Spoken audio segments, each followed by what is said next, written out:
Coming up on WFT Midday, how the White House is doing damage control after a journalist was added into an exclusive group chat.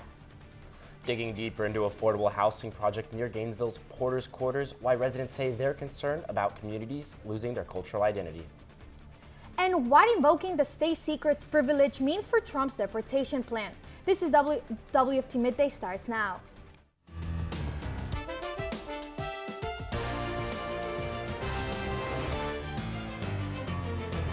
Watching WUFT Midday. Washington is now dealing with the fallout of what appears to be a major national security breach. This is WFT Midday. I'm Isabela Reinoso. And I'm Maddox Forman. A journalist with The Atlantic magazine says he was accidentally added to a group chat with top government officials. They were discussing plans for a military strike against Houthi rebels in Yemen that took place earlier this month. NBC's Alice Barr is in the latest from Washington. The White House in damage control, trying to figure out how a journalist was accidentally added to a group chat with top U.S. officials discussing sensitive military plans to bomb Iranian-backed forces in Yemen earlier this month, and why they used the unclassified commercial messaging app Signal. These are life and death issues. The Atlantic magazine's editor-in-chief Jeffrey Goldberg says he was added by National Security Advisor Mike Waltz and took screenshots of the messages, including from Vice President J.D. Vance, Waltz, and Defense Secretary Pete Hegseth, who sought to discredit Goldberg and downplay the discussions. Nobody was texting war plans, and that's all I have to say about that. Goldberg disputes that, noting some details he says Hegseth shared were too sensitive to quote directly. The specific time of a future attack, specific targets, including human targets, meant to be killed in that attack, weapon systems, minute by minute accounting of what was about to happen. The National Security Council said the chat appears to be authentic, while arguing there were no threats to our service members or our national security. 14 Senate Democrats sending President Trump a letter demanding answers. He denied any knowledge on Monday. I don't know anything about it. Amid outrage on Capitol Hill. It is by the grace of God that we don't have dead pilots and failed missions. The Republican Senate Armed Services Chair saying his committee will look into it. It's definitely a concern, and it appears that mistakes were made, no question. As the fallout grows. In Washington, Alice Barr, NBC News. The Trump administration has invoked the state secrets privilege regarding the deportation of more than 200 Venezuelan migrants to El Salvador this month. Citing the Alien Enemies Act of 1798, the Trump administration carried out the deportations despite District Court Judge James Boasberg's verbal order instructing the government to hold off on deporting the Venezuelan nationals pending further legal proceedings. Boasberg has asked for details about when the planes landed and who was on board, information that the Trump administration asserts would harm diplomatic and national security concerns. State secrets privilege allows the U.S. government to withhold information if revealing it would harm national security. An advocacy coalition is suing the Trump administration over the president's executive order last week to begin dismantling the education department. The coalition includes the NAACP and National Education Association. The groups say Trump is overstepping his authority and the department can't be eliminated without congressional approval. They say Trump's actions make it impossible for officials to ensure federal education funding is spent as Congress intended. The department has not closed entirely, but nearly half its staff will leave through layoffs and voluntary buyouts. The coalition is seeking a court order to prevent further dismantling of the department. United Airlines is raising fees for travel perks. The company said the increase in fees will include the annual airport lounge membership and its rewards, and credit cards in an effort to make it more valuable to customers. The carrier announced the changes on Monday alongside sign-up bonuses as well as new cardholder benefits, including rideshare and award flight discounts. United Explorer card fees will increase from $95 to $150, but cardholders get a $60 rideshare credit. United Quest card fees will increase from $250 to $350, but will now include a $100 rideshare credit, 2 upgraded seats, and $200 in United travel credits. It's been a cloudy morning, but the sun is coming out, giving us a nice warm afternoon. WFT's Jadyn Bottini joins us now with the weather forecast.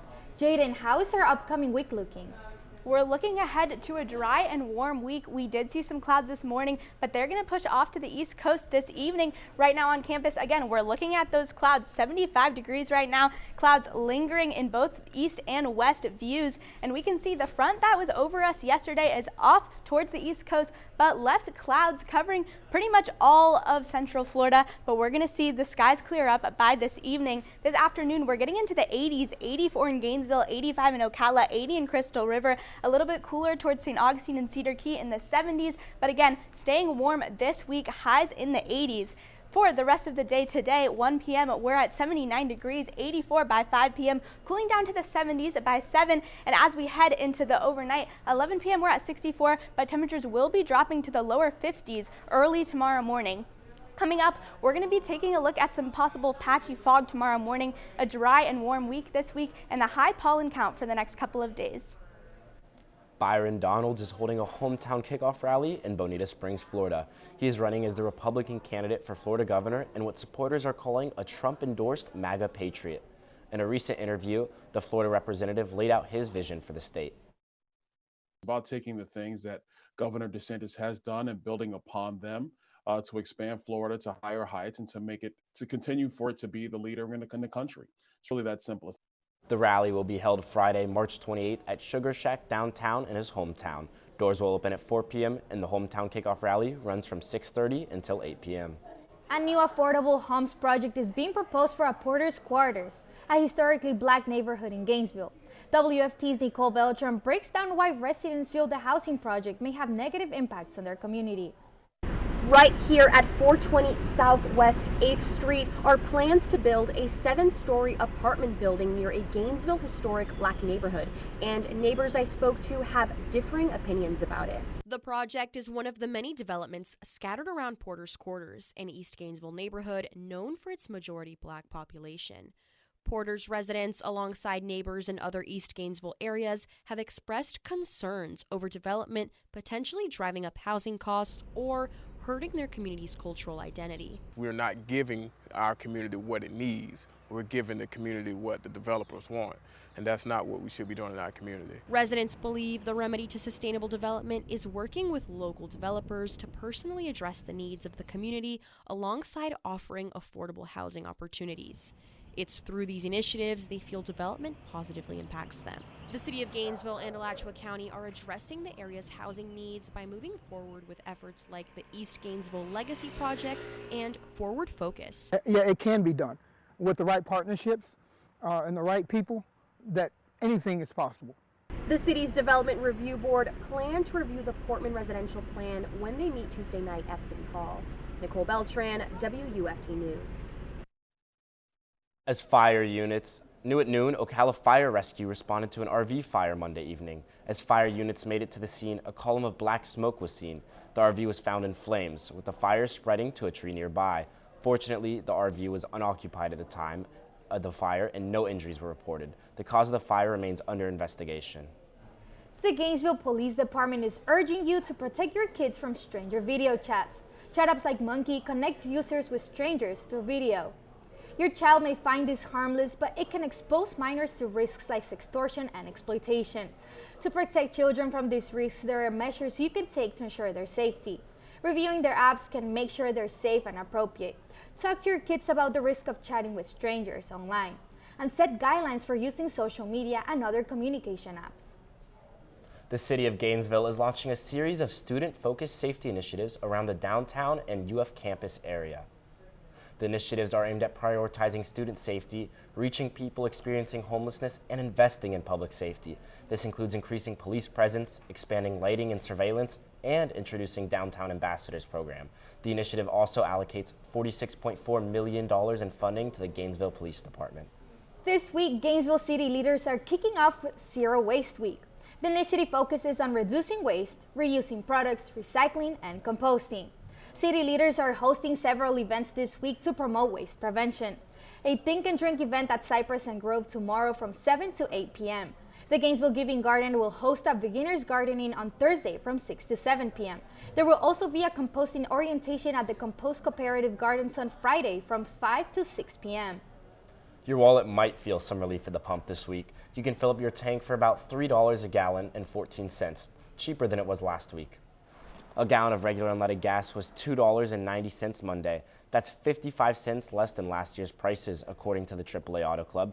If you're in the Panhandle, you're in luck. That's where gas is the cheapest right now. You'll pay the highest prices in West Palm Beach, where gas is the most expensive. Now let's go ahead and take a look at our DOT camera overlooking beautiful Paynes Prairie on the US 441. Traffic is moving quickly and smoothly during your lunch break with clear skies ahead. Your forecaster Jadyn Bottini is back to tell us more about our upcoming forecast for this week. That's right, those skies are all ready to begin clearing up, and they'll continue clearing into this evening with those clouds kind of sitting over us from the front we saw yesterday, but we're looking ahead to a dry and warm week. Right now on campus, again, those clouds are lingering, temperatures 75 degrees, a little bit less clouds we see here. But here's that front that was over us yesterday. That's what's causing all of these lingering clouds to stick with us pretty much across the entire Florida peninsula. But again, skies will be clearing as we head into this evening. Temperatures right now, 75 in Gainesville, 74 in Ocala, 72 in the Villages, 74 in Crystal River. We're getting up to the 80s this afternoon. In 84 in Gainesville, 85 in Ocala, 83 in the Villages, staying a little bit cooler towards the coast, 74 in St. Augustine and 71 in Cedar Key. For the rest of the evening, we're looking ahead to a very warm evening, 83 degrees by 6 p.m., 70 degrees at 9 p.m. with those skies continuing to clear up. By midnight, we're down to 62 degrees, and those temperatures will continue to drop into the lower 50s as we head into early Wednesday morning. Taking a look at tomorrow morning's lows, 52 in Gainesville and Ocala, 58 in the Villages, 57 in Jacksonville and St. Augustine. We can see 54 in Crystal River, and some patchy fog is occurring there, and with our low wind gusts right now, we could see that fog stick around to tomorrow morning. Right now our wind gusts only about 4 miles per hour in Gainesville, 3 in High Springs. So as these wind gusts continue to drop, that's when we can see the possibility for that fog to remain with us as we head into tomorrow morning. Looking at our muggy meter, it's going to be a dry week. It's not too humid out there right now. In fact, today and Sunday are going to be our most humid days of the week. We're only going to get less humid from here.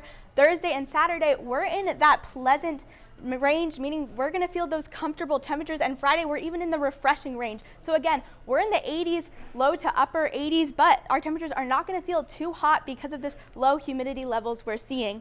As we're entering spring, our pollen forecast is high this week. Today, Wednesday and Thursday, we're experiencing high levels of grass pollen, so be advised for those spring pollen allergies. We are seeing some high pollen counts this week. As we head into the weekend, we're in the 80s both Saturday and Sunday, high of 83 on Saturday, 84 on Sunday. Pretty much sunny skies on Saturday. I suggest if you want to get outside, do it Saturday because we are seeing the possibility for some storms on Sunday.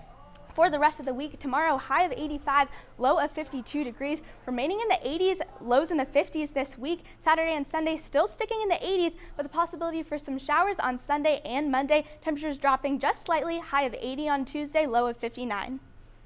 Now let's head over to our Noticias partners for a look at today's top stories for our Spanish language audience.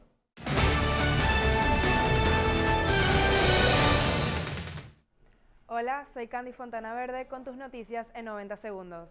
Los Estados Unidos cortan la ayuda del VIH. Winnie Byanyima, la directora ejecutiva de UNAIDS, informa que los recortes de fondos en el programa de VIH podrían resultar en 2.000 nuevas infecciones y más de 6 millones de muertes en los próximos 4 años. Los recortes han dirigido a cierres de clínicas y a una insuficiencia de recursos en medicamentos antirretrovirales que salvan vidas, especialmente en África. Donantes frecuentes en Europa también planean hacer reducciones con cero seguridad de fondos alternativos. La Organización Mundial de la Salud alerta que décadas de progreso podrían deshacerse. Juez bloquea deportaciones de venezolanos bajo la ley de enemigos extranjeros. El juez federal James Bosberg bloqueó las deportaciones de más de 200 venezolanos a una megacárcel en El Salvador, al considerar que fueron expulsados sin audiencia previa. El gobierno de Trump utilizó la ley de enemigos extranjeros de 1798, la cual el juez calificó sin precedentes, fuera del contexto de guerra. Bosberg señaló que solo un tribunal puede determinar si los deportados tienen vínculos con la pandilla Tren de Aragua. La fiscal general Pam Bondi y otros funcionarios criticaron al juez. A pesar del bloqueo, los vuelos ya habían llegado a El Salvador.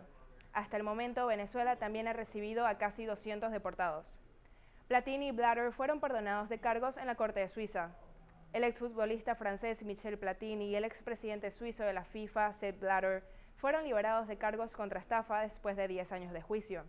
En el noroeste de Suiza, la Corte de Apelación Extraordinaria del Tribunal Penal Federal rechazó la solicitud de parte de la Fiscalía que imponía 20 meses de cárcel para cada uno de los imputados.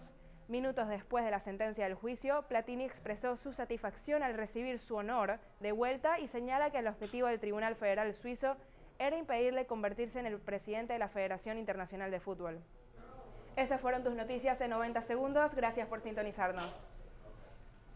It's officially spring and the time of year where many people decide to tidy up and declutter their homes. Experts say this season of new beginnings and growth can also give your brain a boost. Mandy Gaither talks to a psychologist about ways spring cleaning can help your mental health and how to avoid procrastination to get the job done. So long, winter. It's time to welcome a new season. Spring has finally sprung, and if you're thinking of cleaning out your home, it may also help your health. When we engage in some sort of spring cleaning, it helps us kind of declutter not only our environment, but it can also help us declutter our minds. Psychologist Adam Borland with Cleveland Clinic says spring cleaning can give our brains a boost, helping us to manage stress, elevate our mood, and provide a sense of accomplishment, which can all go a long way to helping mental health. Spring cleaning can help us improve our focus. It can help with energy in terms of finding small activities in order to engage with and then seeing those through to completion. If we enlist the help of others, there can certainly be a social dynamic as well. But Borland says a key to decluttering your home and mind is not tackling too much at one time. He says to set small goals and get the easiest item on your list done first. If procrastination is stopping you, take advantage of good days when you have more energy. Once you start, it'll be easier to get through it. And make it a team effort. Enlisting others can help get the job done. Finally, focus on the happiness a cleaner home will bring. It's really an opportunity to kind of get out of that hibernation mode. Cleaning up the house can feel like a sense of rejuvenation and kind of restarting, which can be a wonderful feeling, especially after the long months of winter. For Health Minute, I'm Mandy Gaither. New evidence in a decades-old cold case in Elgin, Illinois has surfaced. Divers using sonar technology discovered a car in the Fox River on Monday. Its license plate belongs to the vehicle of a young woman who vanished in 1983. Her name is Karen Shepers. According to Elgin police, Shepers lived in the area. She was last seen at a bar with co-workers. Shepers was reportedly the last person from her group to leave the bar and never made it home. The car will be removed from the river Tuesday, and officials will confirm whether there are any human remains inside. Samsung Electronics co-CEO Jong Hee died Tuesday from cardiac arrest. Han was in charge of the company's consumer electronics and mobile devices business for the past 3 years. Samsung officials released a statement thanking Han for nearly 4 decades of work, adding that he helped the tech giant's TV business become successful worldwide. Among his contributions, the release of Samsung's LED TV sets. Han was 63 years old. Chinese EV maker BYD has surged past Elon Musk's Tesla in annual sales amid intensifying competition in the global market for clean energy cars. BYD recorded revenues of $107 billion for 2024. It reported a 29% jump in sales from the previous year on deliveries of more than 4 million fully electric vehicles and hybrids. By comparison, Tesla made $97.7 billion in 2024 and delivered 1.79 million battery-powered vehicles. Now let's get over to WFT First at 5 anchor Bailey Kornick with a look on what's coming up on First at 5 on Channel 5. A local food truck park is at risk of closing due to plans for a new apartment complex. We're talking to a truck owner today. And there has been increased alligator activity in a local park ahead of mating season in this unusual and what we can expect in the weeks to come. Finally, a new public health initiative in Marion County. Mobile health units will provide pop-up health screenings to residents. Before we go, one last check on the weather. We're looking ahead to a very dry and warm week this week. Highs in the 80s, lows in the 50s all week. A chance for some showers Sunday and Monday and cooling down a little bit on Tuesday. Thanks for joining us for WFT Midday. We're back here tomorrow for another edition. We will see you later today for First to 5 on Channel 5. Have a great afternoon.